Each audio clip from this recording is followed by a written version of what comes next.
Okay, and welcome to another edition of Tiger TV. I'm your host, Tony Symonds. Great to be with you, and today, once again, we are very fortunate to be blessed by the presence of a couple of past players, a couple of guys that I've spent many hours with, as a matter of fact, in these surroundings, in this bar area, Mr. Neville Smith and Allan Bartlett. How are you, boys? Good, thank you, Tony.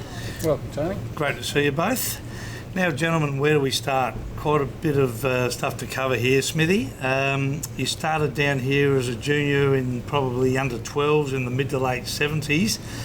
Worked your way through the grades here and made your senior debut in 1989. Tell us about that. Well, tell us about the trip through and also your first game. Your trip through was started here very young with the juniors and worked my way through with Laurie Rosemore and a few coaches like that, Wally Elliott.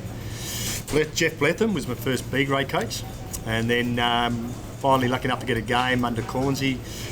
And first night game was Glenelg, and I can't remember actually. First night game. Can't remember his first game. It was a night game. How'd you go? Full back. And I think it was against Centrals actually. I think it might have been. No, my first day game was against Centrals. So night game, my first night game I can't remember. First day game was against Centrals. Stood big Rudy Manderbaker. Right. Okay. I had a couple of beers with him afterwards, Rudy. Well, Rudy likes a beer, as we all know. So you're a bit unlucky, Smithy, really. You came through in a particularly strong era for Glenelg, particularly with defenders and Johnny Seabohm and Duth and all those guys, were around. Difficult to get a game at the time, wasn't it? Yeah, it was a reasonably good side. I probably wasn't quite their ability-wise, sort of thing, but I got a few games which was all right. Yeah, so I enjoyed it anyway. So. Okay, we'll come back to you, Smithy. The big fella on my left, Allan Bartlett, played over 200 games for Glenelg. Was an enforcer on the ground.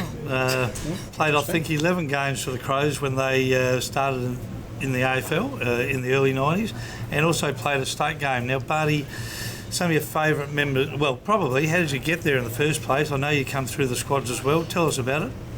Yes, I'm very much a Glenelg local boy, born in Glenelg Hospital, went to Glenelg Primary, Glengarry High, so I haven't travelled too far at all.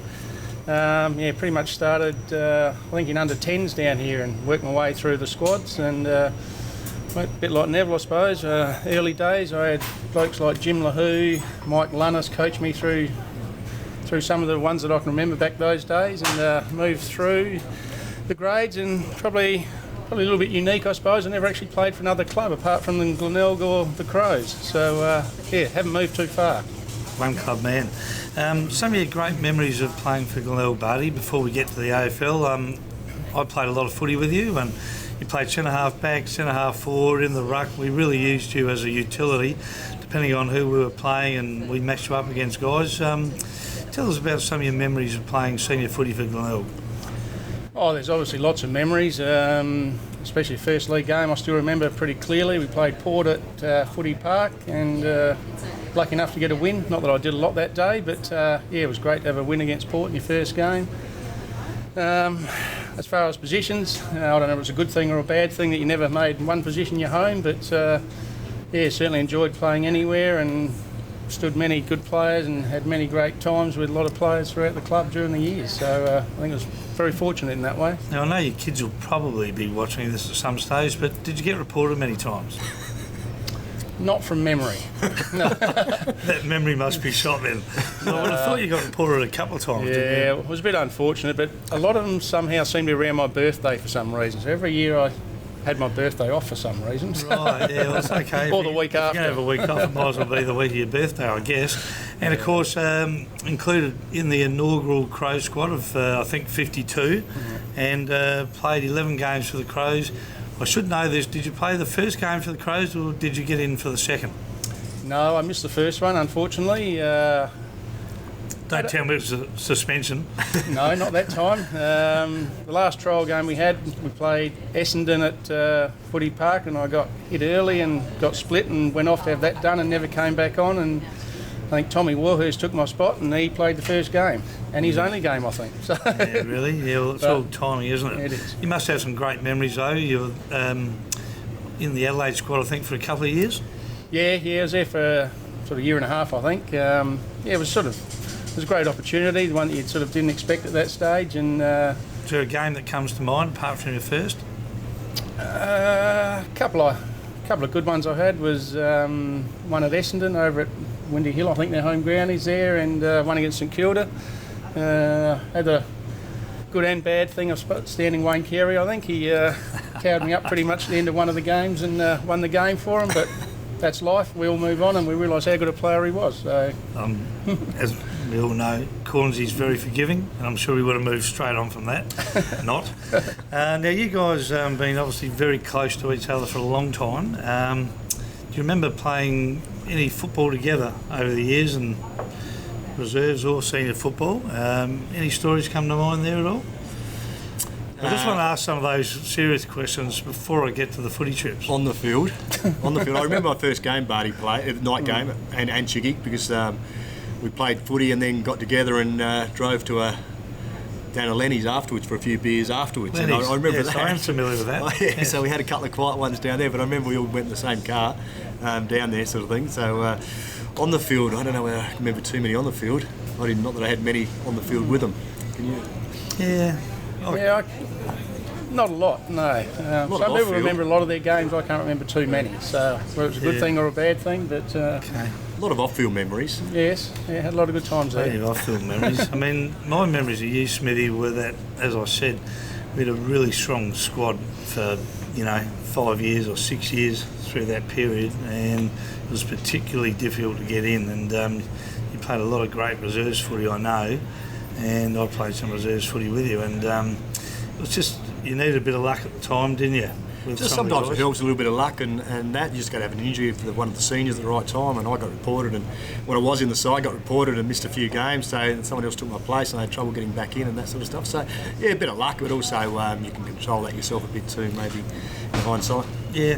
Where'd you head to after you finished at Glenelg? I actually finished up here in 1990 and went up to, I thought Butte Football Club rang me and said, "Do you want to come up?" And I thought, oh yeah, it's something different. So I went up, thought I'd go up for 1 year and do something different. I decided what I wanted to do. Ended up staying there for 10.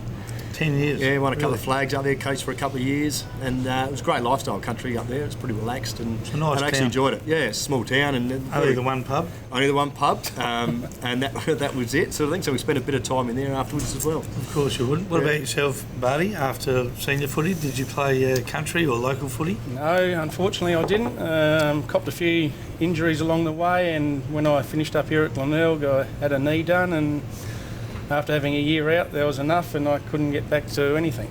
So, Well, that probably but, brings us to the next stage of our lives. You're married, Barty, four children. Married, And 4 kids. That's keeping you busy, and obviously you've got your own business, who are, as we Yes. know, a sponsor of the footy club, Cobalt Blue, for all your chemical needs. Yes, good old Cobalt Blue. They're the main focus these days. But How old are the children? We've got 4 kids, 2 boys, 2 girls. Got Corey, who's 19, who works for me. Chelsea, who's into her netball. She's 15 at the moment. And believe it or not, it's the twins, Jack and Taylor's birthday today as well. So now I've got 4 teenagers. And they're tied up with netball at Foss and footy at Foss. So keeps me busy. We forgot to mention the cornerstone of the family as well, Vicky, who I think does all your paperwork for you. Or Yes, lots of very stuff much for a you. family business As an still. accountant. So she keeps the books ticking over and chases the money for me, and Everyone's and- a slow payer. and drives the kids around. As you can imagine, with 4 kids, it's a very busy time shuffling kids to sport and school, etc. So she does a great job. And Neville, tell us about your career after footy as well. I got married, Karina, wife, and 2 kids, 2 boys, Brandon, who's 13, and Lachlan, who's 10. And work-wise? I got my own business, a design and drafting business sort Give of it a things. Gooster Smith Design, so we do Scotty Salisbury's work as well, so Scotty's been very good to us, as well as Rossdale Homes and mums and dads and that sort of stuff that need home extensions and new plans done.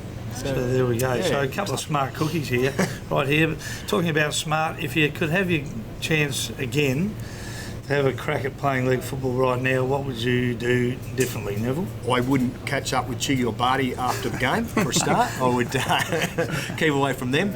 I'd do things a bit differently. I think I was pretty social back then, and probably coaches didn't appreciate that back then. To be fair, it was more a social game back in those days too. I think it was almost part of the expectation if you're on the list that you'd socialise afterwards, really. So That's right. probably not all your own fault, Neville. No, I remember the first snuck into the Bay Disco when it was starting many years ago, and the first gentleman came up to me was Chris McDermott and said, "Good to see you. Only 2 rules. No talking to a girl before 12 and no dancing." And I stuck to that most of my life. Down that back corner, as far as I remember. I always remember that. It's stuck in my head. So. Yeah, he's a wise man, Chris. And of course, Barty, if you had one more go at it now, what do you think you'd do differently? It's hard to say, I think. I do feel as though you got the best out of yourself when you played. I certainly wouldn't like the rotations they do now. Coming on and off all the time, I really wouldn't like that at all, I don't think. I think the guys these days are just expected. It's part of the game, they know, but if we had to do that, I would. It's hard enough to get myself going, let alone stop and start all the time. So from that point of view, I think that's what I wouldn't like coming off. Well, gentlemen, you've both been ornaments to the footy club over a long period of time. Barty with over 200 games. Smithy, you've been a part of this club for many, many years now, including on the ground and off the ground, as we've covered. But you're both fantastic supporters of the footy club.